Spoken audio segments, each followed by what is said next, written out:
పరమ పవిత్రమైనటువంటి శ్రీమద్ వాల్మీకి రామాయణాన్ని మనం రామాయణ కథాసుధ అనే పేరుతో ఇవాల్టికి 7వ రోజులోకి ప్రవేశించాం. నిన్నటి రోజున రామచంద్ర ప్రభు విశ్వామిత్రుల వారి యొక్క అనుగ్రహంతో ఆశీర్వాద బలంతో తాటకను సంహరించారు అని మనం చెప్పుకున్నాం. ఆ తర్వాత దేవతాగణాలన్నీ కూడా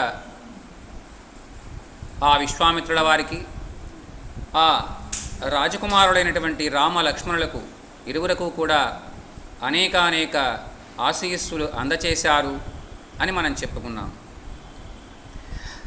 ఆ తర్వాత వారు బ్రహ్మర్షి అయినటువంటి విశ్వామిత్రుల వారితో, ఓ మహాముని, ప్రజాపతి అయినటువంటి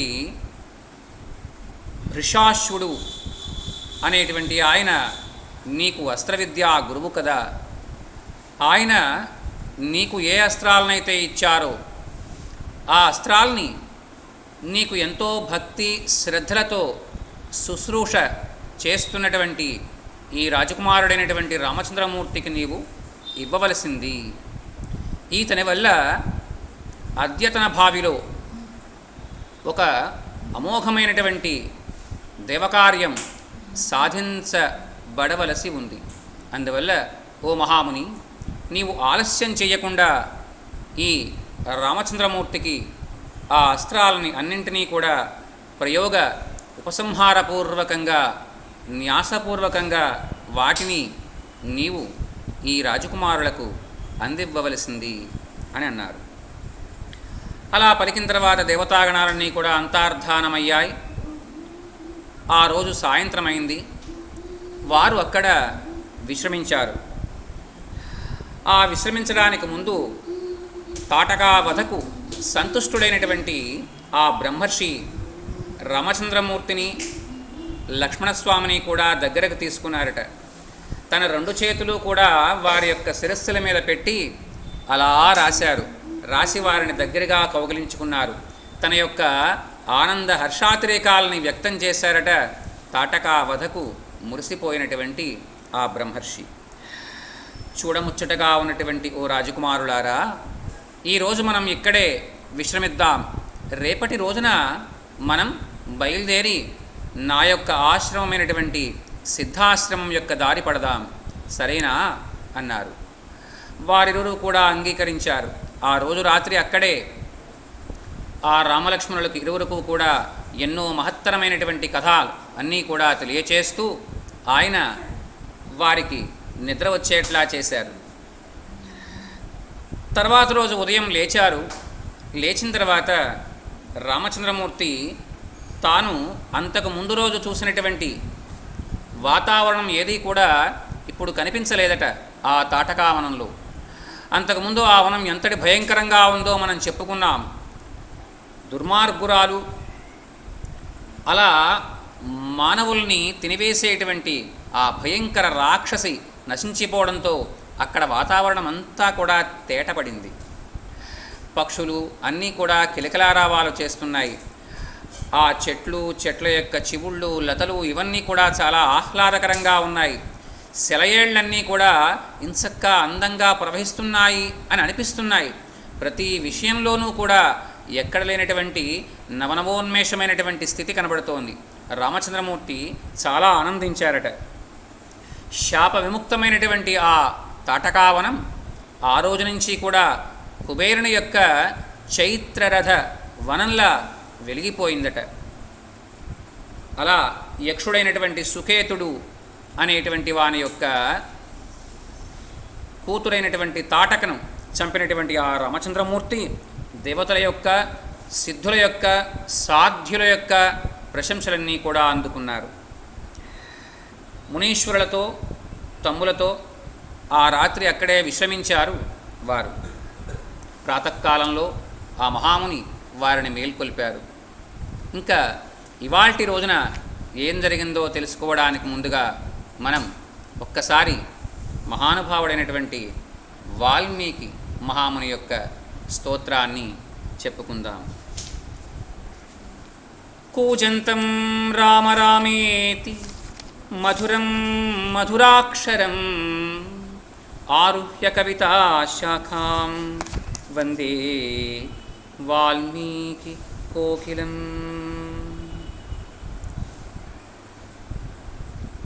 వామే భూమిసుతా పురశ్చ హనుమాన్ పశ్చాత్ సుమిత్రాసుతః శత్రుఘ్నో భరతశ్చ పార్శ్వదళయోః వాయువ్యాదికోణేషు చ సుగ్రీవశ్చ విభీషణశ్చ యువరాట్ తారాసుతో జాంబవాన్ మధ్యే నీల సరోజ కోమలరుచిం రామం భజే శ్యామలం.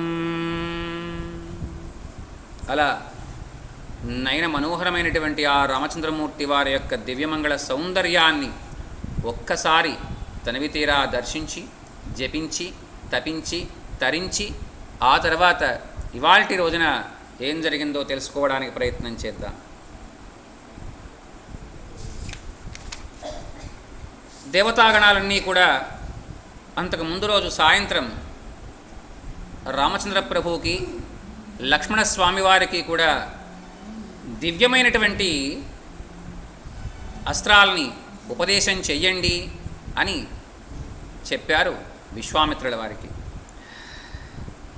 విశ్వామిత్రుల వారు అంటున్నారు, పరితుష్టోస్మి భద్రంతే రాజపుత్ర మహాయశః ప్రీత్యా పరమయాయుక్తో దదామ్యస్త్రాణి సర్వశః. ఓ రామచంద్ర, సరైనటువంటి శిష్యుడు లభించడం ఆ గురువు యొక్క అదృష్టం. అలా నేను ఇంతవరకు కూడా భృషాశ్వ మహర్షి యొక్క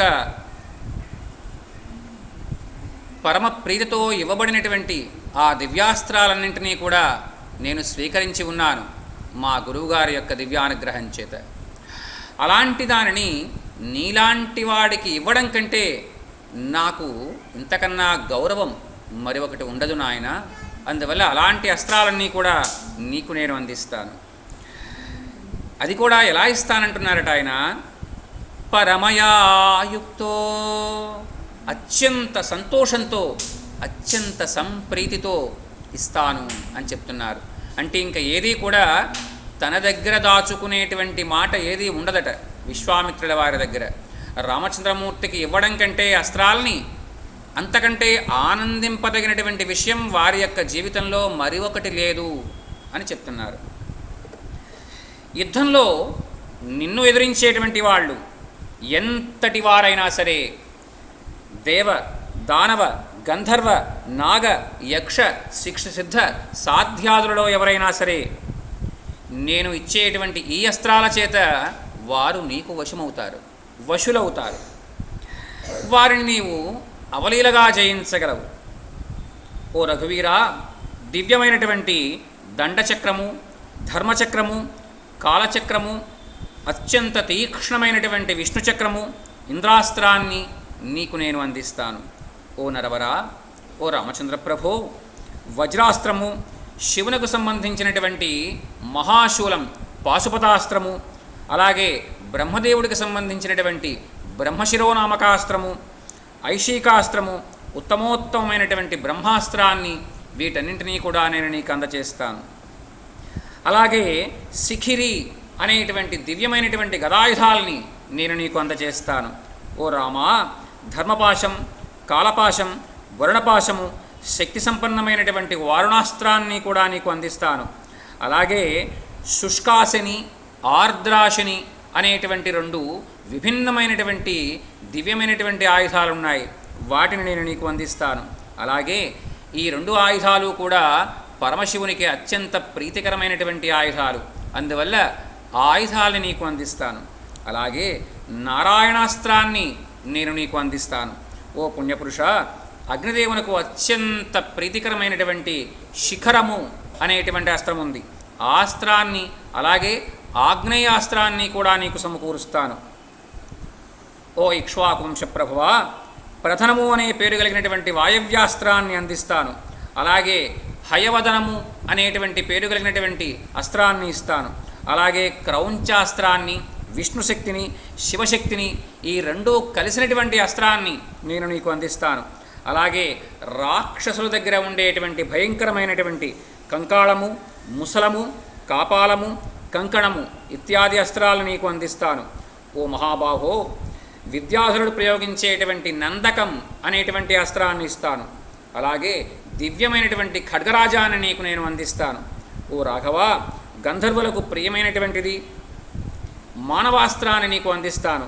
అలాగే నిద్రను కలిగించేటువంటిది, కలిగిన నిద్రను పోగొట్టేటువంటిది అయినటువంటి అస్త్రాలని, సౌరాస్త్రాన్ని కూడా నీకు అందిస్తాను. అలాగే సుప్రసిద్ధమైనటువంటి అస్త్రాలలో వర్షణము, శోషణము, సంతాపనము, విలాపనము అనేటువంటి అస్త్రాలను ఇస్తాను. అలాగే మన్మథునకు అత్యంత ప్రీతికరమైనటువంటి, ఇతరులకు ఎవరికీ కూడా జయింప శక్యం కానటువంటి మదనము అనేటువంటి అస్త్రాన్ని ఇస్తాను. అలాగే పిశాచాలకు అత్యంత ఇష్టమైనటువంటి మోహనాస్త్రాన్ని నీకు అందిస్తాను. ఓ నరశ్రేష్ఠ, తామసము, సౌమనము, సంవర్తము, అలాగే మౌసలము అనేటువంటి అస్త్రాలని, సత్యాస్త్రాన్ని, శ్రేష్టమైనటువంటి మాయాధరాన్ని, శత్రుపరాక్రమాలని నిర్వీర్యం చేసేటువంటి సూర్య సంబంధమైనటువంటి తేజప్రభ అనేటువంటి అస్త్రాన్ని ఇస్తాను. ఓ రాజకుమారా, సోమదేవతకు సంబంధించినటువంటి శిశిరము అనే పేరు గల అస్త్రము, విశ్వకర్మ చేత నిర్మితమైన సుదారుణమనేటువంటి అస్త్రము, భగదేవతకు సంబంధించినటువంటి దారుణాస్త్రము, మనువుకు చెందినటువంటి సీతేషువు అనే అస్త్రము, ఇలాంటి అస్త్రాలన్నీ కూడా కామరూపశక్తి కలిగినటువంటి అస్త్రాలు. ఓ మహాబలసంపన్నాలు, మిక్కిలి శ్రేష్ఠాలు, ఇలాంటి వాటిని నీవు నా నుంచి వెంటనే గ్రహించవయ్యా అని విశ్వామిత్రుల వారు శుచులై పూర్వాభిముఖులై అంటే తూర్పు వైపుకు తిరిగి కూర్చున్నారు. రామచంద్రమూర్తిని తన ఎదురుకుండా కూర్చోబెట్టుకున్నారు లక్ష్మణుల వారితో సహా. వారు కూడా ఆచమనం చేసి ఉన్నారు. తర్వాత దానికి ఒక్కొక్క అస్త్రానికి కూడా అధిష్టాన దైవాన్ని, ఆ దైవం తాలూకు న్యాసాన్ని అంటే సాంగోపాంగంగా అస్త్రాన్ని ఇచ్చారు. అంటే అంగన్యాస కరన్యాసపూర్వకంగా ఒక్కొక్క అస్త్రాన్నే ధారాదత్తం చేశారు.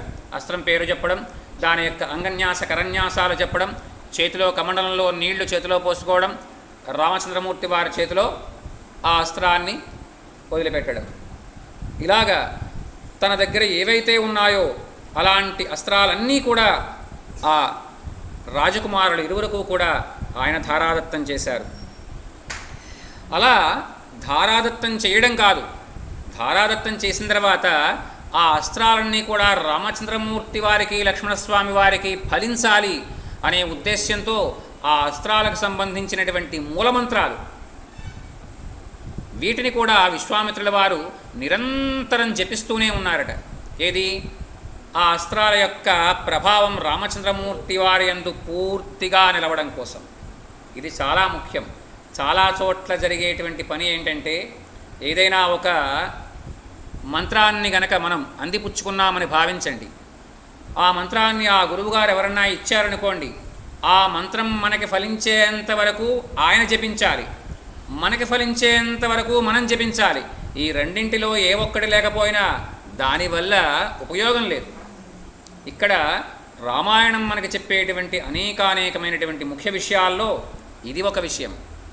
చూడండి, రామచంద్రమూర్తి వారికి ధారాదత్తం చేసిన తర్వాత కూడా విశ్వామిత్రుల వారు ఆ మంత్రాల యొక్క తత్వాన్ని ఇంకా అలా జపిస్తూనే ఉన్నారట. అలా ఆయన జపిస్తున్నంతసేపు కూడా ఆ అస్త్రాల ప్రభావం రామచంద్రమూర్తి వారికి, లక్ష్మణస్వామి వారికి చేరుతూనే ఉంది, ఎక్కడా ఆగకుండా.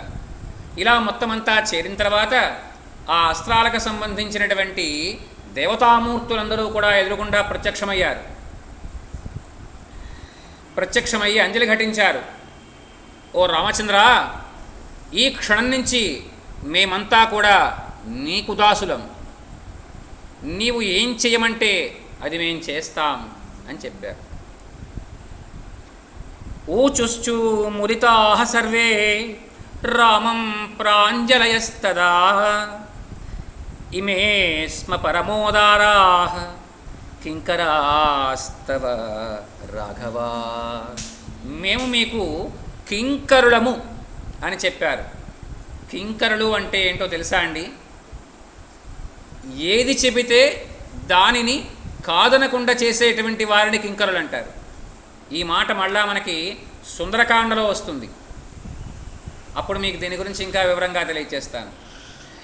ఏది చెబితే అది చేసేవారు, రెండవ మాట లేకుండా ఆ మాట చెప్పామంటే వెళ్ళి చేసుకురావడమే, అలాంటి వారిని కింకరులు అంటారు. తమ ప్రాణాలని కూడా పణంగా పెట్టగలిగినటువంటి సేవకులు. అలా మేము నీకు కింకరులుగా ఉంటామయ్యా రామచంద్ర అన్నారు వీళ్ళందరూ కూడా. అలా వారందరినీ కూడా తన యొక్క చేతితో తాకారట రామచంద్రమూర్తి. ప్రతిగృహ్య చ కాకుస్థః సమాలభ్య చ పాణినా మానసా మే భవిష్యత్వం ఇతి తాన్ అభ్యచోదయత్. ఓ దివ్యాస్త్రాలారా, నేను ఎప్పుడైతే అవసరానికి స్మరిస్తానో అప్పుడు మీరు నా యొక్క స్మృతిపథంలోకి వచ్చెదరుగాక అన్నాడు ఆయన. ఇది రామచంద్రమూర్తి వారి యొక్క అనంత కళ్యాణ గుణగణ వైభవాలలో ఒకటి. ఆయన ఎంత గొప్పవాడో ఒక్కొక్క విషయం మనం ముందుకు వెళ్తూ ఉంటే రామాయణంలో చాలా బాగా అర్థమవుతుంది. నేను స్మరించినప్పుడు మీరు నన్ను చేరుకుందురు గాని అని చెప్పి వారిని పంపించి వేశారు ఆయన. తెలుసా అండి, ఆ అస్త్రాలు ఏమీ కూడా తన దగ్గర ఉంచుకోలేదు. ఎందుకంటారు? ఒక్క విషయం ఆలోచించండి. ఎందుకు ఆ అస్త్రాలని తన దగ్గర ఉంచుకోలేదు? ఇదే వేరెవరన్నా అయితే ఆ అస్త్రాలని తమ దగ్గరే ఉంచుకుంటారు. ఆ అస్త్రాలకి స్వేచ్ఛ ఇవ్వరు. ఉంచుకోవడం అంటే అర్థం ఏంటంటే ఆ అస్త్రాలకి స్వేచ్ఛ ఉండదు, తమ దగ్గర మాత్రమే అట్టిపెట్టుకుంటారు. కానీ ఇక్కడ రామచంద్రమూర్తి ఎంత గొప్పవారంటే ఆ అస్త్రాలకి స్వేచ్ఛ ఇచ్చారు.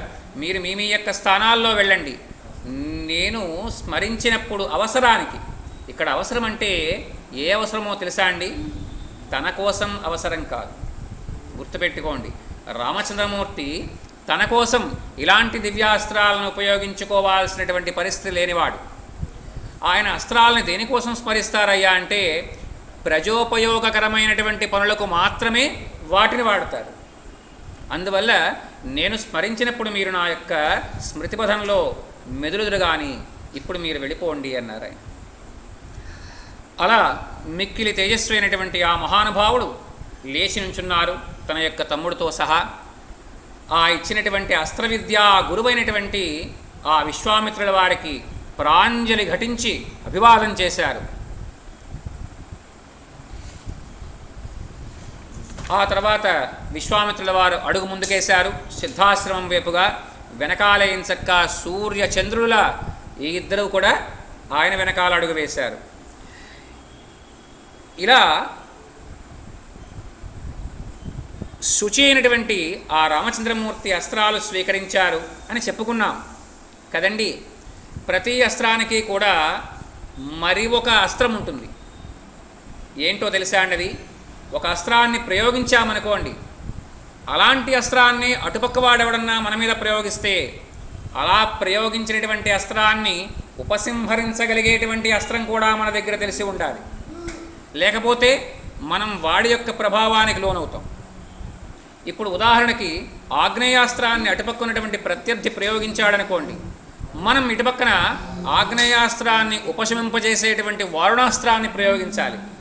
మీకు వారుణాస్త్రం తెలియదనుకోండి, మీరు అతని యొక్క ప్రభావానికి లోనవుతారు. అందుకని రామచంద్రమూర్తి నిజంగానే ఎంతటి గొప్పవాడు అన్నది అణువణువున అతని యొక్క ప్రవృత్తిలో ప్రకృతిలో ద్యోతకమవుతూ ఉంటుంది మనకి. ఓ మహానుభావ, నీ అనుగ్రహం వల్ల అత్యంత అరుదైనటువంటి అస్త్రాలన్నీ కూడా నేను పొందగలిగాను. ఓ బ్రహ్మర్షి, మరి ఈ అస్త్రాల యొక్క ఉపసంహారకాస్త్రాలని కూడా నా మీద దయతో నాకు అనుగ్రహించండి అని అడిగారు. ఇక్కడ కొన్ని కొన్ని విషయాల్ని అడిగితే తప్ప చెప్పకూడదు. విశ్వామిత్రుల వారు ప్రయోగాల్ని ఉపసంహారాలని కూడా చెప్పగలిగినటువంటి సమర్థుడే. కానీ విశ్వామిత్రుల వారు ముందు ఉపదేశించారు, ఉపదేశించి అడుగు వేశారు. అక్కడ రామచంద్రమూర్తి వారి యొక్క సునిశ్చితమైనటువంటి ప్రజ్ఞ ఏంటో ఇప్పుడు మీకు అర్థమవుతుంది. తర్వాత ఏమన్నారు ఆయన, ఓ బ్రహ్మర్షి, ప్రయోగించడమే కాకుండా వాటి యొక్క ఉపసంహారకాలు కూడా దయ ఉంచి మాకు తెలియచేయండి అన్నారు. దాంతో ఎక్కడ లేనటువంటి ఆనందాన్ని పొందారట. శిష్యుడు సరైన వాడు దొరకడం అదృష్టమని ఇందాక చెప్పాను నేను. అందులోనూ రామచంద్రమూర్తి లాంటి వాడు శిష్యుడిగా దొరకడం కంటే ఏం కావాలండి. ఆయన ఎన్నో జన్మాంతరాలలో చేసుకునేటువంటి సుకృతం.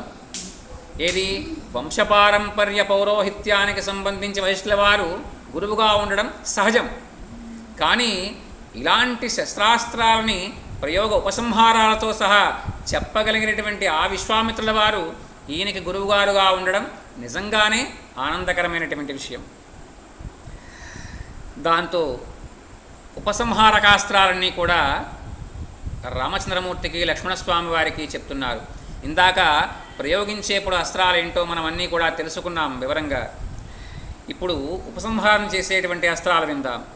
సత్యవంతం, సత్యకీర్తి, ధృష్టం, రభసము, ప్రతిహారతము, పరాన్ముఖము, అవాన్ముఖము, లక్షాక్షము, విషమము, దృఢనాభము, సునాభకము, దశాక్షమ, శతవక్త్రం, దశశీర్షం, శతోదరం, పద్మనాభం, మహానాభం, దుందునాభం, సునాభకం, జ్యోతిషం, కృశనం, నైరాశ్యం, విమలం, యోగంధరం, హరిద్రం, దైత్యం, ప్రశమనం, శుచిబాహువు, మహాబాహువు, నిష్కులి, విరుచి, సార్చిమాలి, ధృతిమాలి, వృత్తిమంతం, రుచిరం, పితృసౌమనసం, విధూతం, మకరం, కరవీరకం, ధనం, ధాన్యం, కామరూపం, కామరుచి, మోహం, ఆవరణం, జృంభకం, సర్వనాభం, సంతానం, వరుణం.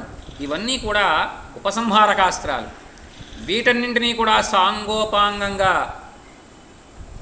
ఆ రామచంద్రమూర్తి వారికి లక్ష్మణస్వామి వారికి కూడా ఉపదేశం చేశారు బ్రహ్మర్షి విశ్వామిత్రుల వారు.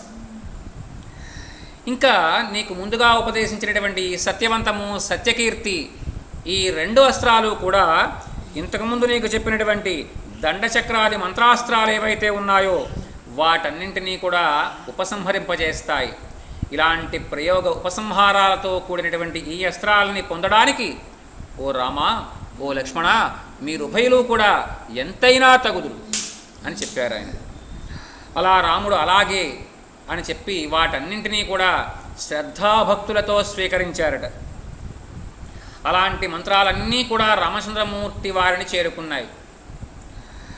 మంత్రస్వీకారానంతరం ఆ ఉపసంహార మంత్రాధిష్టాన దేవతలందరూ కూడా సాకారంగా ప్రత్యక్షమయ్యారు. ఓ రామచంద్ర, నేటి నుంచి మేము మీ కింకరులం అని వారు కూడా చెప్పారు. అప్పుడు వారి యొక్క చేతుల్ని కూడా ఒక్కసారి తాకారు రామచంద్ర ప్రభు. తాకి మా యొక్క అవసరాలకు మిమ్మల్ని పిలుస్తాం, అంతవరకు మీరు లోకాల్లో మీరు క్షేమంగా ఆనందంగా వర్తించవచ్చు అన్నారు. ఇలా సర్వలక్షణ శోభితుడైనటువంటి ఆ ఆజానుబాహుడు, అరవింద దళాయతాక్షుడైనటువంటి ఆ రామచంద్రమూర్తి తన సోదరునితో సహా ఆ విశ్వామిత్రుల వారితో అడుగు ముందుకు వేస్తున్నారు. ఓ మహాముని, ఈ ప్రదేశమంతా కూడా పర్వతాలతో నిండి ఉంది కదా మనం వెళ్ళే ప్రదేశం. ఇలాంటి దివ్యమైనటువంటి ప్రదేశాన్ని గురించి నాకు తెలుసుకోవాలని కుతూహలంగా ఉంది. ఇక్కడ మిక్కిలి మనోహరమైనటువంటి కిలకిలారావాలతో శుకపికసారికాలన్నీ కూడా సందడి చేస్తున్నాయి. అలాగే ప్రశాంతమై మనస్సుకు చాలా ఆహ్లాదకరంగా ఉంది ఇక్కడి వాతావరణం.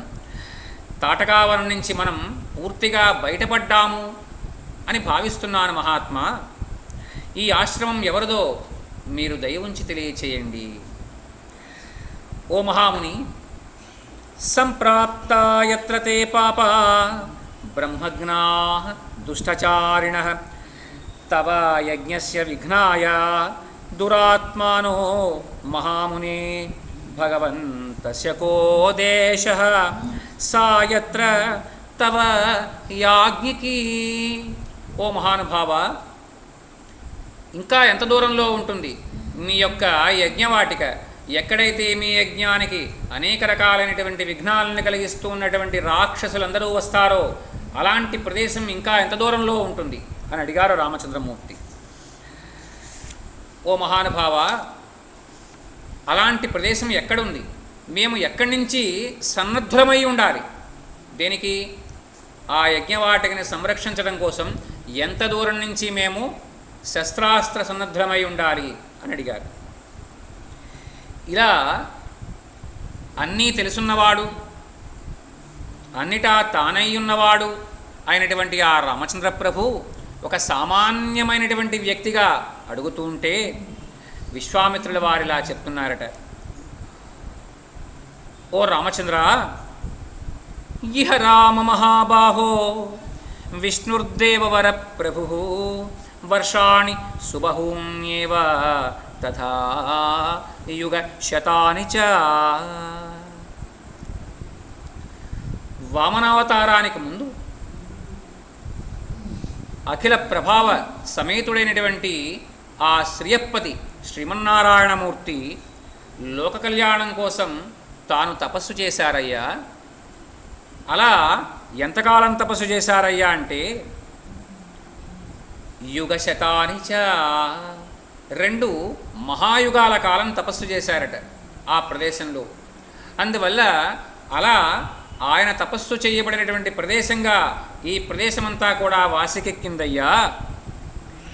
ఇలాగా మహా తపస్వి అయినటువంటి కాశ్యపుడు అంటే కశ్యప ప్రజాపతి కూడా ఈ ప్రదేశంలో తపస్సు చేశారు. తద్వారా ఆయన యొక్క కోరిక తీరింది. అలా కోరిక తీరింది కాబట్టి దీనికి సిద్ధాశ్రమం అనేటువంటి పేరు వచ్చింది. ఆ విష్ణుమూర్తి యొక్క తపశ్చర్య జరుగుతూ ఉన్నటువంటి కాలంలో ప్రహ్లాదుని యొక్క మనుమడు మహాప్రభావంతుడైనటువంటి విరోచనుల వారి యొక్క కుమారుడు అయినటువంటి బలి ముల్లోకాలని కూడా ఆక్రమించి దేవతాగణాలందరినీ కూడా వారి వారి స్థానాల నుంచి చ్యుతులను చేసి అవన్నీ కూడా ఆక్రమించి రాజ్యం వేలుతూ ఉంటే అలా బలి యజ్ఞం చేస్తూ ఉన్నటువంటి కాలంలో అగ్నిదేవుణ్ణి ముందుంచుకుని దేవతాగణాలన్నీ కూడా హవిస్సులు స్వీకరించడానికి ఎలా వెళ్తారో ఇక్కడ ఇంకో విషయం చెప్పుకోవాలి. అగ్నిముఖావై దేవాహ, దేవతాగణాలందరికీ కూడా ఎవరు ముందుంటారు అంటే అగ్నిదేవుల వారు ముందు ఉంటారు. మనం ఇక్కడ హోమాలు చేశాం, రకరకాలుగా మంత్రాలు చెప్పాం. ఆ మంత్రాలకు సంబంధించినటువంటి అధిష్టాన దేవతలందరికీ కూడా మనం ఆజ్యాన్ని వేశాం, హవిస్సు వేశాం. ఇవి ఎవరు స్వీకరిస్తారు అంటే అగ్నిహోత్రుల వారు స్వీకరించి మనం ఆజ్యం హవిస్సు స్వాహాకారాన్ని చెప్పి వేస్తే ఆయన వెంటనే దోసిట్లో పట్టుకుంటారు. దోసిట్లో పట్టుకుని మనం మంత్రం పూర్తయి తిరిగి మరల మంత్రాన్ని మొదలుపెట్టే సమయానికి వారికి ఇచ్చి వెంటనే వచ్చి మరల ఆ అగ్నిహోత్రంలో ఎదురు చూస్తూ ఉంటారు. 2వ ఆహుతి ఎలా తీసుకోవాలి అంటే ఉదాహరణకి మనం ఒక నామాన్ని చెప్పుకున్నామనుకోండి, ఓం నారాయణాయ విద్మహే వాసుదేవాయ ధీమహి తన్నో విష్ణు ప్రచోదయాత్ స్వాహ అని స్వాహాకారానంతరం మనం ఆ హోమగుండంలో స్వామివారికి అత్యంత ప్రీతిపాత్రమైనటువంటి ఆజ్యాన్ని వేశాం. వెంటనే ఆయన ఆ ఆజ్యాన్ని గ్రహించి మహావిష్ణువు వారికి అందజేస్తారు. అందజేసిన వెంటనే మరల ఇక్కడ ఉంటారు. అంటే ఎంత వేగంగా అందజేసి తిరిగి మరల వారి ప్రదేశానికి వస్తారో చూడండి. అందుకనే అగ్నిహోత్రుడికి అశ్వత్థ అనేటువంటి పేరు. అంటే రేపు కాదు, ఇవాళే ఇప్పుడే అని పేరు. చెట్టు కూడా మనకదే. దీని ప్రదక్షిణం వల్ల కూడా మీకేం కలుగుతుందయ్యా? అశ్వత్థ ప్రదక్షిణం వల్ల అప్పుడెప్పుడో కలగడం కాదు, అప్పుడే కలుగుతుంది. అశ్వత్థము అంటే ఆ శ్వ. శ్వ అంటే రేపు. సంస్కృతంలో శ్వ అంటే రేపు. రేపు కాదు ఆ ముందు వచ్చిందంటే అశ్వత్థ అంటే రేపు కాదు ఇప్పుడే, అంటే ఆ క్షణమే. మీరు ఏ క్షణమైతే అశ్వత్థానికి చుట్టూతా ప్రదక్షిణం చేస్తారో, ఒక ప్రదక్షిణం చేసి నారాయణ అన్నామనుకోండి, ఆ ఫలితం అప్పుడెప్పుడో ఆ తర్వాత ఎప్పుడో రావడాలు ఉండవు, అప్పుడే ఆ క్షణంలోనే మీకు అందుకుంటుంది. అందుకనే అశ్వత్థానికి ఆ దివ్యమైనటువంటి ఆ వేప రెండు కలిసినటువంటి చెట్టుకి ప్రదక్షిణం చేయడం గురించి మన వాళ్ళు చెప్తారు. అలాగా అగ్నిహోత్రుల వారికి కూడా అశ్వత్థ అనేటువంటి పేరు ఉంది. అలాగా ఎలానైతే బలిచక్రవర్తి చేసేటువంటి ఆ దివ్యమైనటువంటి యజ్ఞాలకి అగ్నిహోత్రుల వారిని ముందుంచుకొని దేవతాగణాలన్నీ వెళ్ళాయో, అలాగే ఈ మహానుభావుడైనటువంటి మహావిష్ణువు తపశ్చర్య చేస్తున్నటువంటి ఈ ప్రదేశానికి దేవతాగణాలన్నీ కూడా బ్రహ్మదేవుల వారిని ముందుంచుకొని వెళ్ళారట ఆయన దగ్గరికి. ఎందుకు అలాగా అంటే, ఎప్పుడైనా సరే మనం ఎవరి ద్వారా వెళ్ళాలో వారి ద్వారానే వెళ్ళాలి. బ్రహ్మదేవుల వారిని ముందుంచుకుని వెళ్ళడమే వాళ్ళ ధర్మం, దేవతాగణాల యొక్క ధర్మం. అలా దేవతాగణాలన్నీ కూడా బ్రహ్మదేవుల వారిని ముందుంచుకుని పరమాత్మని సందర్శించారు ఆ తపోభూమిలో.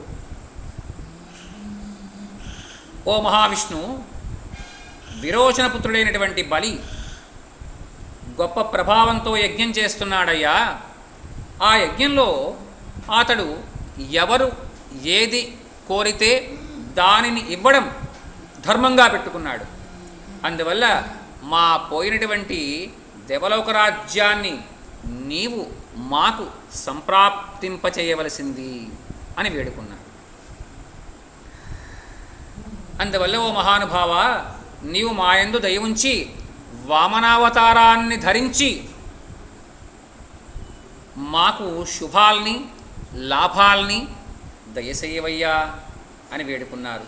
పరమాత్మ కూడా అలాగే అని చెప్పారు. ఇక్కడ వాళ్ళ యొక్క ఉద్దేశంలో వామనావతారాన్ని ధరించడం అంటే ఏంటో తెలుసా అండి? యాచించమని అర్థం. విష్ణువు అమిత అతుల ప్రభావుడు. ఆయన వల్ల కానిది రానిది లేనిది అంటూ ఏదీ లేదు. అలాంటిది ఆయన బలిచక్రవర్తితో యుద్ధం చేయవచ్చు, యుద్ధం చేయగలడు, గెలవగలడు.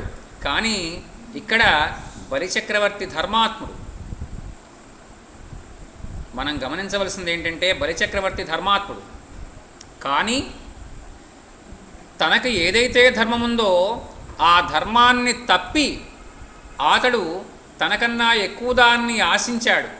ఇంద్రలోకాలని గెలుచుకున్నాడు. ఆ గెలుచుకోవడం కూడా అన్యాయంగా వారి యొక్క స్థానాన్ని వారు సంప్రాప్తింపజేసుకున్నారు. ఆయనకు తెలుసు, ఎవరికి? బలిచక్రవర్తికి, తర్వాత మన్వంతరంలో తానే ఇంద్రుణ్ణి అని. కానీ అప్పటిదాకా ఉండగలిగేటువంటి, ఎదురు చూడగలిగేటువంటి ఓపిక లేక ఇప్పుడే ఇంద్రపదవిని ఆశించారు ఆయన.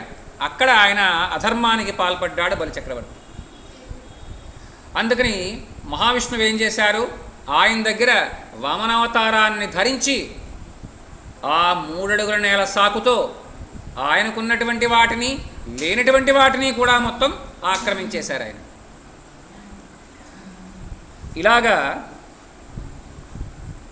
దేవతాగణాలన్నీ కూడా బ్రహ్మదేవుల వారిని ముందుంచుకుని ఆ శ్రీయపతిని వేడుకోగా ఆయన అంగీకరించారు దానికోసం. తర్వాత బ్రహ్మదేవుడు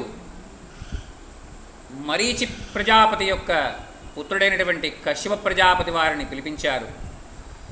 ఓ కశ్యప, నీవు నీ యొక్క ధర్మపత్ని అయినటువంటి అదితితో సహా ఒక 1000 సంవత్సరాల కాలం అత్యంత కఠోరమైనటువంటి నియమనిష్టలతో తపస్సు చేయండి.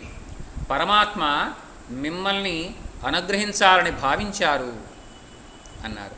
దాంతో వీరిరువు కూడా అత్యంత ఘోరమైనటువంటి తపశ్చర్య మొదలుపెట్టారు. అలా తపస్సు పూర్తయింది. ఆ జగదానందకారకుడు ప్రత్యక్షమయ్యాడు. అలా ప్రత్యక్షమైనటువంటి ఆయన్ని చూశారు. ఎంత అద్భుతంగా ఉందట ఆ రూపం. అత్యంత తేజో ప్రభావవంతమైనటువంటి ఆ దివ్యమైనటువంటి నవరత్న ఖచిత కిరీటం, దివ్యమైనటువంటి భుజకీర్తులు, మకరపత్ర లాంఛనాలు, అలాగే మెడలో వనమాల, నీలమేఘఛాయ, అలాగే శంఖచక్ర కథాపద్మాలు ధరించినటువంటి నవనవోన్మేషమైనటువంటి ఆ దివ్యమంగళ సౌందర్యం కనబడేప్పటికల్లా ఈయనకి ఎక్కడలేనటువంటి ఆనందం కలిగింది. ఆ అతిథి కూడా ఆయన్ని చూస్తూనే ఉంది, కానీ అలాంటి ఆ సౌందర్యం తన యొక్క ఒళ్ళో ఆడుకుంటే బాగుంటుంది కదా అనిపించింది ఆవిడికి. అలా అనిపించి వెంటనే తన యొక్క భర్తకు సైగ చేశారు ఆమె. చేస్తే అప్పుడు ఆ ప్రజాపతి అంటున్నాడు, ఓ మహానుభావ, శరీరే తవ పశ్యామి జగత్సర్వమిదం ప్రభో,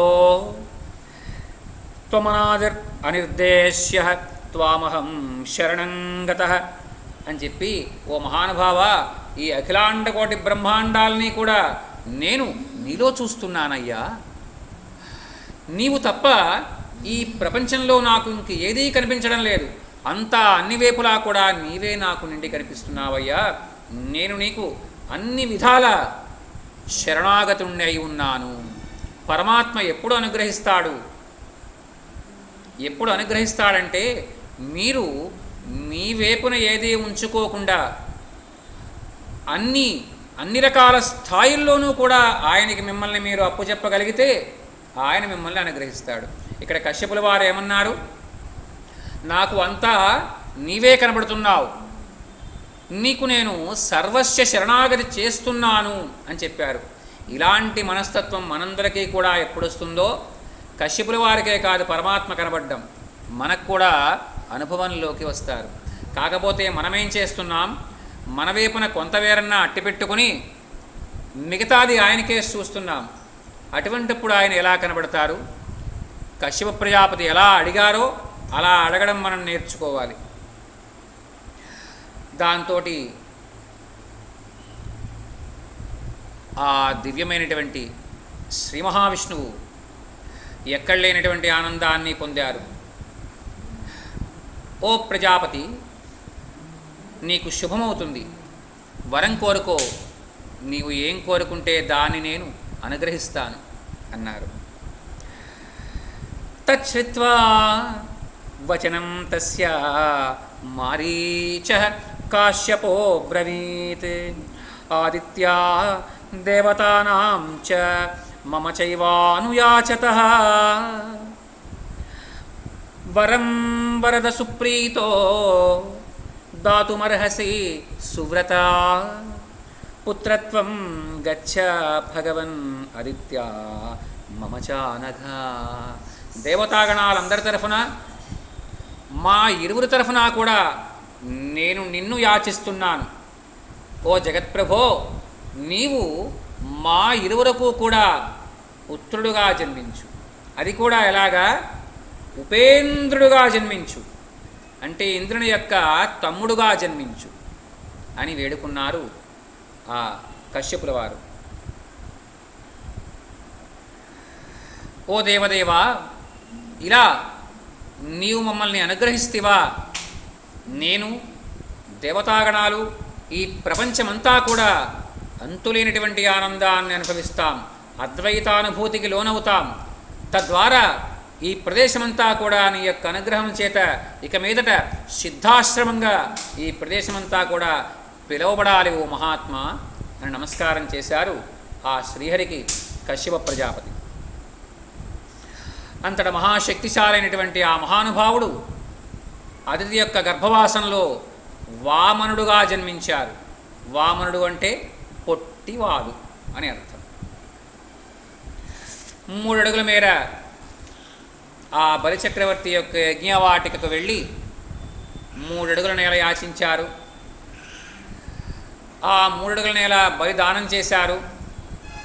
దానం చేసిన తర్వాత ఇంతింతై వటుడింతై నభోమండలం బంతై అని చెప్పి ఆ పరమాత్మ తన యొక్క దివ్యమైనటువంటి తత్వాన్ని ఈ భూనభూంతరాళాలనితా కూడా వ్యాపింపజేశారు. సత్యలోక పర్యంతం కూడా ఆ బలిచక్రవర్తి యొక్క అహంకారాన్ని, మదాన్ని అణచివేశారు.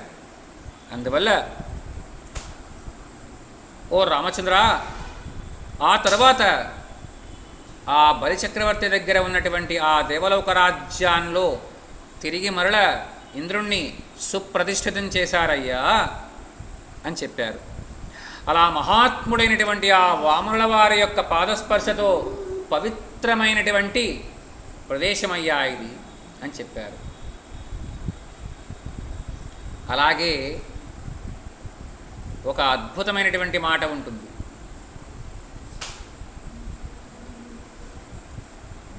జలాల్లో ప్రయాణం చేస్తూ ఉన్నప్పుడు వరాహస్వామి వారిని స్మరించమని శాస్త్రం. అలాగే నేల మీద ప్రయాణం చేస్తూ ఉన్నప్పుడు వామనుల వారిని స్మరించమని శాస్త్రం. మనకి తెలియనటువంటి ప్రదేశాలలో, ఘోరమైనటువంటి అడవులలో కానీ లేక దుర్గమారణ్య ప్రాంతాలలో కానీ ఎక్కడైనా సరే నారసింహస్వామి వారిని స్మరించమని శాస్త్రం.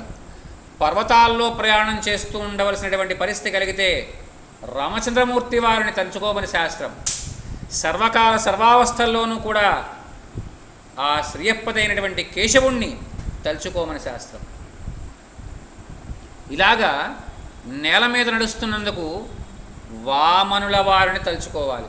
ఎందుకంటే ఈ నేల మనది కాదు, ఆయన ఇంతకుముందే ఆయన స్వాధీనం చేసుకుని ఉన్నారు నేల మీద.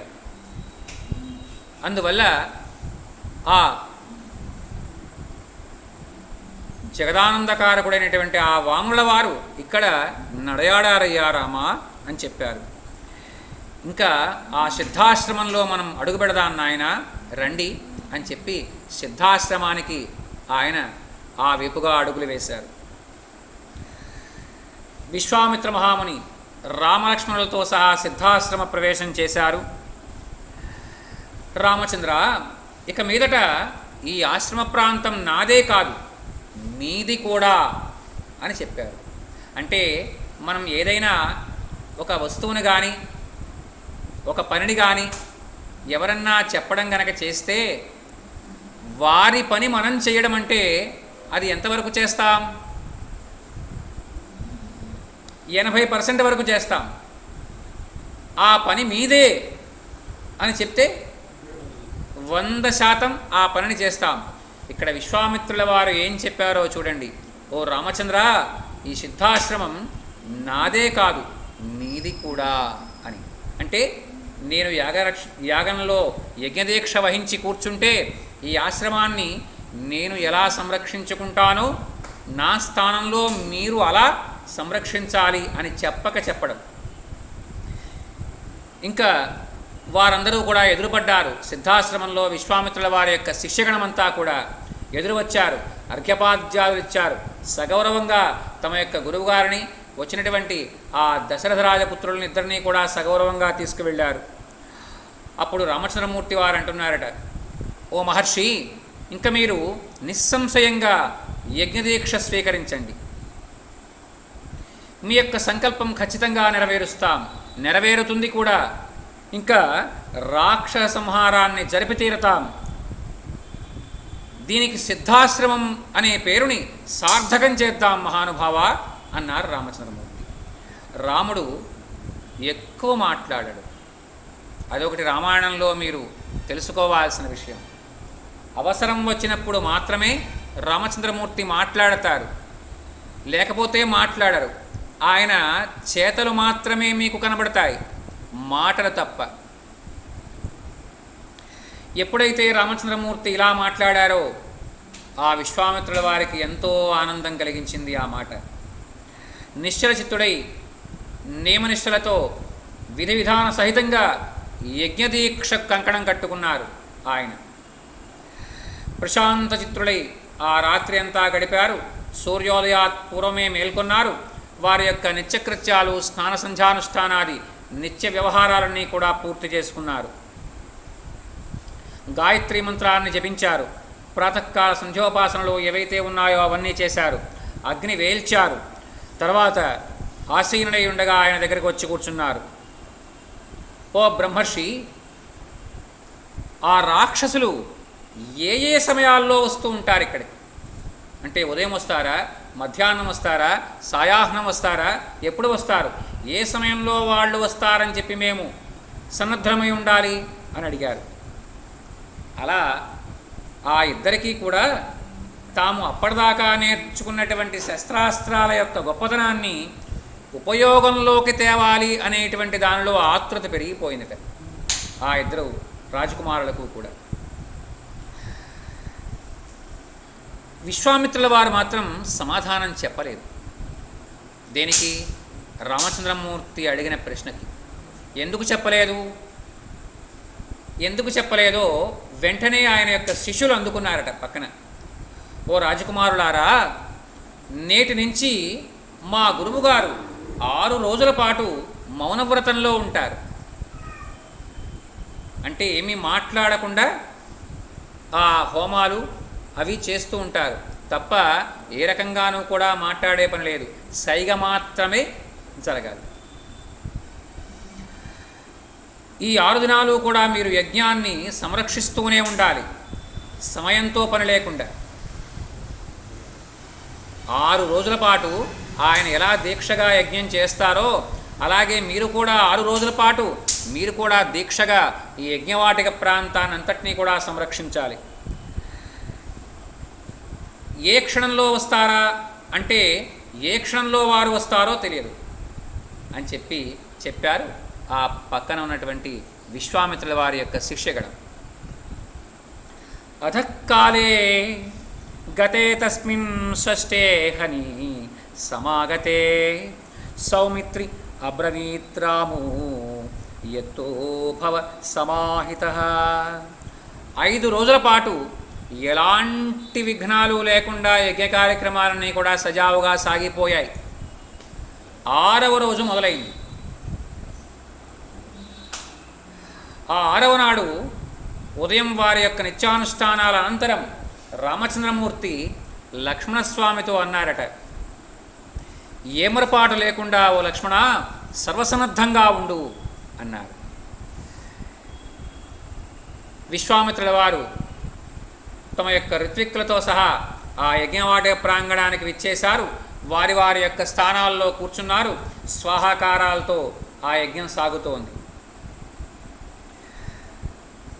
ఆ యజ్ఞం సాగుతూ ఉండగా ఒక్కసారిగా ఆ యజ్ఞంలో జరిగేటువంటి ప్రదేశంలో హోమగుండంలో ఉన్నటువంటి అగ్నులు అలా అలా అలా పైకి రావడం మొదలెట్టాయి. అగ్నులు పైకి వస్తున్నాయంటే అర్థం దూరంగా ఉన్నటువంటి ప్రదేశాలలోంచి రక్షోగణాలు దగ్గరికి వస్తున్నాయని అర్థం. ఆ విషయాన్ని గమనించారు ఆ రామచంద్రమూర్తి. లక్ష్మణ, చూసావా, ఆ వ్రేల్చుతూ ఉన్నటువంటి అగ్ని క్రమక్రమంగా పైకి వస్తోంది అంటే ఈ చుట్టుపక్కల ప్రదేశాల్లోకి రాక్షసులు తమ యొక్క సంచారాన్ని చేయడం మొదలెట్టారన్నమాట అని చెప్పారు. ఇలా వారి యొక్క రకరకాలైనటువంటి కార్యక్రమాలు అక్కడ సాగుతున్నాయి. దర్భలు, చమసాలు, సృక్కులు, శృవాలు, సమిధలు, అలంకరణకు ఉండేటువంటి రకరకాల పుష్పాలు ఇవన్నీ కూడా అక్కడ ఏర్పాటు చేయబడి ఉన్నాయి. యజ్ఞవేదికలోంచి ఆహవనీయాగ్ని, త్రేతాగ్నులు అనే అగ్నుల్ని 3 రకాలుగా పిలుస్తారు. ఆ 3 ఒకటి ఆహవనీయము. ఇలాగా ఈ ఆహవనీయాగ్ని క్రమక్రమంగా పైకి లేస్తోందట. పైకి లేస్తుంటే ఆకాశంలోంచి ఒక అత్యంత భయానకమైనటువంటి శబ్దం ఒకటి వినబడింది. వర్షాకాలంలో ఆకాశంలో కమ్ముకున్నటువంటి కారు మబ్బులు, ఆ మబ్బుల వెనకాల ఉన్నటువంటి 2 రకాల ధనరుణధ్రువాలు 2 కలుసుకుంటే వచ్చేటువంటి బ్రహ్మాండమైనటువంటి పెడపడార్భాటాలన్నీ కూడా అక్కడ కనబడుతున్నాయి. భయంకరులైనటువంటి మారీచ సుబాహులు ఇరువురు కూడా తమ యొక్క విశాలమైనటువంటి దేహాలతో ఆకాశ మార్గంలో కనబడుతున్నారు. వాళ్ళ చేతులలో బ్రహ్మాండమైనటువంటి భాండాలున్నాయి. ఒక భాండంలో రకరకాలైనటువంటి మాంసం ముక్కలు ఉన్నాయి. మరొక భాండం నిండా కూడా రక్తం ఉంది. ఆ మాంసం ముక్కలను అలా పైనుంచి పోస్తున్నారు వాళ్ళు. ఒక పక్క నుంచి రక్తాన్ని వంపుతున్నారు. ఇలాగా ఎప్పుడైతే అలా పడుతూ ఉన్నటువంటి దాన్ని రామచంద్రమూర్తి చూశారో లక్ష్మణస్వామికి సైగ చేశారు. ఓ లక్ష్మణ, వాయువు మేఘాలు ఈ రెండూ కలుసుకుంటే ఎలా ఉంటుందో ఆ రాక్షసులు ఇరువురు కూడా తమ యొక్క దివ్యమైనటువంటి శక్తుల్ని ఈ యజ్ఞవాటికని భంగంపరచాలని చూస్తున్నారు. అలాంటి వాళ్ళని మానవాస్త్రంతో చెల్లాచెదురు చేస్తాను అని చెప్పి ముందన్నారట. ఎప్పుడైతే రామచంద్రమూర్తి తన యొక్క మానవాస్త్రాన్ని ఉపయోగించారో ఆ మానవాస్త్రం వారిరువురిని కూడా దూరంగా నెట్టివేసింది.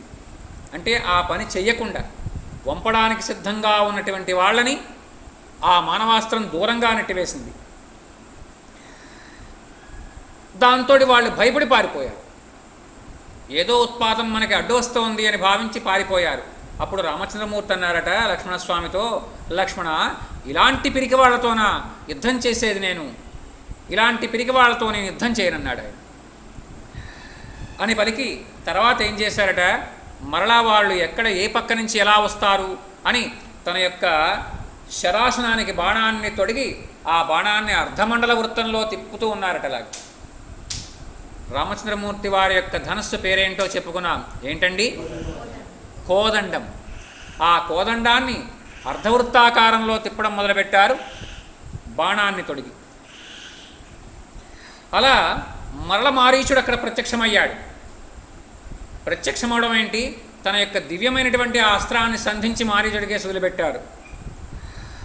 ఎప్పుడైతే అస్త్రం మారీచుడికి తాకిందో ఆ తాకడమేంటి, అస్త్రం అతన్ని వెనక్కి తోసుకుంటూ వెళ్ళడం మొదలుపెట్టింది. వాడు ఇంకా అత్యంత వేగంగా ముందుకు రావడానికి ప్రయత్నం చేస్తుంటే ఈ అస్త్రం వాడికంటే వేగంగా ఎక్కువగా వెనక్కి తోయడం మొదలుపెట్టింది. అలా వాడు ప్రయోగం చేయడం, ఈ అస్త్రం వాడి మీద తిరిగి మరలా ప్రయోగించబడడం, ఇలా జరగడంతో ఆ మారీచుడి యొక్క శక్తి సన్నగిల్లి ఈ అస్త్రం యొక్క శక్తి పెరిగి వాడు తిన్నంగా అక్కడి నుంచి ఎక్కడైతే సిద్ధాశ్రమ ప్రాంతం ఉందో అక్కడి నుంచి దక్షిణంగా 100 యోజనాల ఆవల విసిరివేయబడ్డాడు ఆ మారీచుడు. ఆ 100 యోజనాల ఆవల సముద్రంలో పడిపోయాట ఆ మారీచుడు. ఇలాగా సీతేషువు అనేటువంటి పేరు కలిగినటువంటి శరంటది. అంటే సీతేషువు అంటే ఎలా ఉంటుందంటే తన యొక్క వడలు ఏ రకంగానూ కూడా సహకరించనటువంటి పరిస్థితిలోకి ఆ శరీరాన్ని తీసుకువస్తుంది. ఏ రకమైనటువంటి స్పర్శ జ్ఞానాలు ఇంకా ఉండవు. గాల్లో తేలిపోతున్నట్లుగా ఉంటుంది. ఆ తేల్చడం తిన్నంగా వెళ్ళి అక్కడెక్కడో 100 యోజనాల ఆవల సముద్రాల్లో పడ్డాడు ఆ మారీచుడు.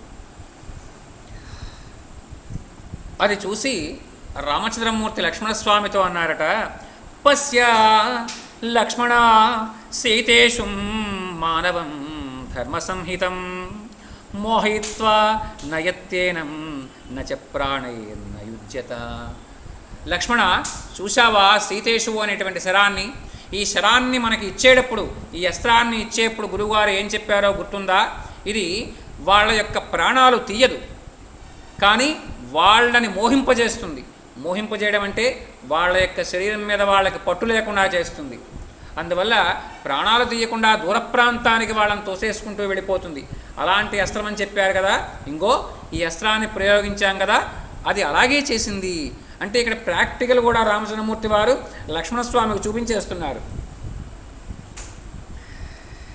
ఇలా మారీచుడు యొక్క ప్రాణాన్ని తీయకుండా వాడిని తీసుకుపోతామని చూసావా అన్నారు ఆయన. ఇమానపి వధిష్యామి నిర్ఘృణాన్ దుష్టచారిణః రాక్షసాన్ పాపకర్మస్థాన్ యజ్ఞఘ్నాన్ రుధిరాశనాన్. రక్తము మాంసము తింటూ తాగుతూ మదించి ఉండేటువంటి ఈ రాక్షసులు ఎవరైతే ఉన్నారో వీరెవరినీ కూడా నేను ఇంకా ప్రాణాలతో వదిలిపెట్టను. రామచంద్రమూర్తి ఎందుకో కనికరించి వాడిని అలా కొట్టారు తప్ప మిగిలిన వారిని ఎవరినీ కూడా ప్రాణాలతో వదిలిపెట్టనని చెప్పి శపథం చేశారు. అత్యంత అద్భుతము దివ్యము అయినటువంటి ఆగ్నేయాస్త్రాన్ని ఆ సుబాహు మీద ప్రయోగించారు. ఆ సుబాహు మీద ప్రయోగించబడినటువంటి ఆ ఆగ్నేయాస్త్రం ఒక్కసారిగా వాడి వక్షస్థలంలో నాటుకోవడం ఏంటి, ఆ లోపల ఉండేటువంటి ప్రాణాన్ని అది దహించి వేసింది. దహించి వేయడం ఏంటి, వాడు అక్కడి నుంచి ఆకాశంలోంచి నేల మీద పడిపోయాడు. ఆ తర్వాత ఎవరైతే యజ్ఞానికి విఘ్నం కలగజేస్తున్నటువంటి వాళ్ళ యొక్క రాక్షస దండు ఉందో వారందరినీ కూడా పేరు పేరున సంహరించారు రామచంద్రమూర్తి లక్ష్మణస్వామి కూడా. యజ్ఞం నిర్విఘ్నంగా సమాప్తి అయింది. విశ్వామిత్రుల వారు పరమసంతోషంతో లేచి నించున్నారు. పూర్ణాహుతి వనరించారు. పూర్ణాహుతి అనంతరం తిరిగి మరల యజ్ఞపురుషుల వారికి షోడశోపచార పూజ నిర్వహించారు. 6 రోజుల పాటు మౌనవ్రతాన్ని గడుపుతాను అని చెప్పినటువంటి విశ్వామిత్రుల వారు తన యొక్క యజ్ఞదీక్ష విరమించి మొదటి మాట రామచంద్రమూర్తితోనే మాట్లాడారట. ఓ మహాబాహో, కృతార్థోస్మి మహాబాహో, కృతం గురువచస్త్వయా, సిద్ధాశ్రమమిదం సత్యం కృతం రామ మహాయశః. గురువుగారి యొక్క మాట మీద నీవు చూపించినటువంటి నీ యొక్క విద్యుక్త ధర్మం ఏదైతే ఉందో ఆ ధర్మం వల్ల ఓ రామభద్ర నేను కృతార్థుణ్ణయ్యాను. నేను ఏదైతే యజ్ఞాన్ని సంకల్పించానో లోక కళ్యాణం కోసం ఆ యజ్ఞం నిర్విఘ్నంగా పరిసమాప్తమైంది. రామచంద్ర, నీవు ఇంతకుముందు నడివినట్లుగా ఈ ఆశ్రమం నిజంగా సిద్ధాశ్రమమే అని చెప్పారట ఆయన. దాంతో ఆ రోజు సాయంత్రం అంతా కూడా ఆనందోత్సాహ హర్షాతిరేకాలతో కాలం గడిపారు. విశ్వామిత్రుల వారు ఎన్నో రకరకాలైనటువంటి ముఖ్యమైనటువంటి ధర్మ ప్రమాణపూర్వకమైనటువంటి విషయాలను చర్చిస్తూ ఆ రాత్రి అంతా కూడా గడిపారు. తెల్లవారింది. ఉదయకాల సంధ్యాదికాలన్నీ కూడా వాళ్ళు చేశారు. ఇక్కడ మీరు గమనించారా, ప్రతి చోట కూడా రాత్రి తెల్లవారిన తరువాత ఆ రామచంద్రమూర్తి కానీ విశ్వామిత్రుల వారు కానీ లక్ష్మణస్వామి కానీ తెల్లవారిన తర్వాత ఏం చేస్తున్నారో ఇప్పటికి వరుసగా చెప్పుకుంటూనే వచ్చారు. ఎక్కడైనా రాత్రి తెల్లవారింది అన్న తర్వాత వారి యొక్క మామూలు వ్యవహారాల్లో పడ్డారని మనం ఇప్పటిదాకా చెప్పుకున్నామా? సూర్యోదయాత్ పూర్వమే నిద్రలేచి స్నాన సంధ్యాది అనుష్ఠానాలన్నీ కూడా చేశారు అని చెప్పుకున్నాం. దీనివల్ల మనకి ఏం తెలుస్తోంది? సూర్యోదయానికి పూర్వం నిద్రలేవాలని తెలుస్తోంది. నిద్రలేచిన తర్వాత దంతధావన, గండూషణ ఇత్యాది జిహ్వోల్లేఖనాది కర్మలన్నీ కూడా చేసిన తర్వాత కొంచెం ఇబ్బందిగా ఉంది కదండి. దంతధావన అంటే పళ్ళు తోముకోవడం, గండూషణ అంటే పుక్కిరించడం, జిహ్వోల్లేఖనం అంటే నాలిక గీసుకోవడం. ఇవన్నీ అయిన తర్వాత శుచిస్నాతులై ఉండాలి. శుభ్రమైనటువంటి నీళ్ళని స్నానం చేయాలి. నీళ్లు ఎప్పుడు శుభ్రమవుతాయి? దాంట్లో ఏదైనా 2-3 రకాల సెంట్లు కలిపితే శుభ్రమవుతాయా అండి? నీళ్ళల్లో చెయ్యి పెట్టాలి. గంగేచ యమునే చైవ గోదావరి సరస్వతి నర్మదే సింధు కావేరి జలేస్మిన్ సన్నిధిం కురు అని నీళ్ళల్లో చెయ్యి పెట్టి ఈ మాట చెప్పుకుని సకల నదుల్ని అందులోకి ఆహ్వానం చేసుకుని అప్పుడు ఆ నీళ్ళని స్నానం చేస్తే మీరు మహాపుణ్యక్షేత్రాలలో ప్రవహించేటువంటి ఆ పుణ్యనదీ జలాలని స్నానం చేసిన ఫలితం వస్తుంది. అలా శుచిస్నాతులైన తర్వాత ఎవరెవరికి ఏ ఏ కర్మలు నిర్వహించబడ్డాయో బ్రహ్మక్షత్రియ వైశ్య శూద్రాదులకు వారి వారి యొక్క కర్మానుసారంగా ఆయా దేవతార్చనలు పూర్తి చేయాలి. తరువాత నిత్యకృత్యాలలోకి వెళ్ళాలి. ఇలా ఎవరైతే చేయరో వారు ధర్మాన్ని తప్పినవారుగా భగవంతుని యొక్క ఆ చిట్టావర్జ్యాలు చిట్టాపద్దుల్లో రాయబడతారు. ఈ రామాయణం మనకి మన జీవితాన్ని మనం ఏ రకంగా గడపాలో ఎలాంటి ఇబ్బందులు లేకుండా, ఇక్కడ మళ్ళీ కష్టపూరితమైనటువంటి పనులు కాదవి, ఎలాంటి ఇబ్బందులు లేకుండా జీవితాన్ని ఎలా గడపచ్చో రామాయణం మనకి తెలియజేస్తుంది. నిత్యకృత్యాలన్నీ అయినాయి. సంధ్యానుష్ఠానాలు, ప్రాతకాలిక హోమాలు పూర్తయ్యాయి. నమస్కారం చేశారు గురువుగారికి. ఇద్దరూ కూడా అన్నదమ్ములు అంజలి ఘటించారు. ఓ మహాముని, ఇమౌ స్మా మునిషార్దూల కింకరౌ సముపస్థితా ఆజ్ఞాపయ యథేష్టం వై శాసనం కరవామ కిం. ఓ మహాముని, మేము ఇద్దరము కూడా మీ యొక్క కింకరుడు. ఇక మీదట మేము ఏం చేయాలో మీరు మాకు ఆజ్ఞాపించండి మహానుభావ అని దోసిలి వగ్గి తలకాయ వంచి కొంచెం నడాన్ని కొంచెం వంచి వారి ముందు నుంచి అడిగారట.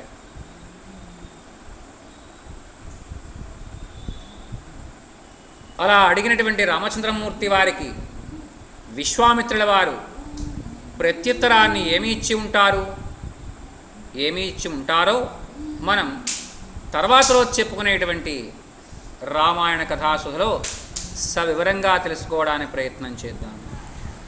మంగళం కోసలేంద్రాయ మహనీయ గుణాత్మనే చక్రవర్తి తనూజాయ సార్వభౌమాయ మంగళం. వేద వేదాంత వేద్యాయ మేఘశ్యామలమూర్తయే పుంసాం మోహనరూపాయ పుణ్యశ్లోకాయ మంగళం.